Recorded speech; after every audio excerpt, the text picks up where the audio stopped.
Our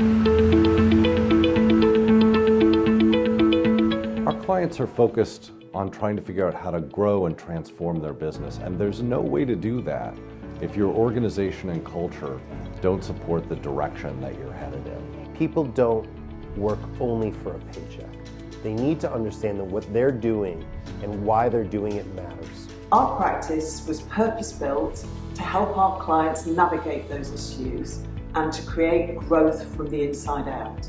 Part of what makes us different is not just the what, the answers that we bring to our clients' challenges. It's also the how, the way we partner with our clients to co-create those solutions and to engage as much of the organization as we can into bringing those solutions to life, so that by the time we leave, the change is already well underway. So the way we like to think about it is that as humans, we have a DNA, we have a body, we have a mind, and we have a soul. Organizations are similarly constructed.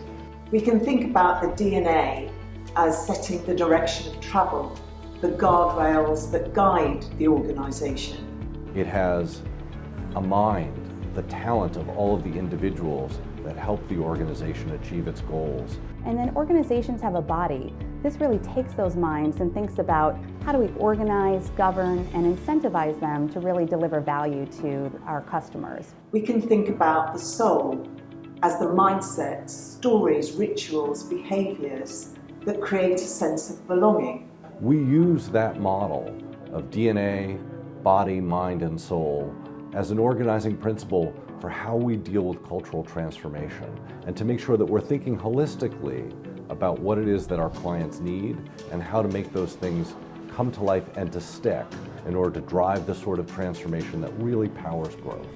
People really want to understand and believe in a why, and we're very, very good at helping to get people to talk about that why and express it.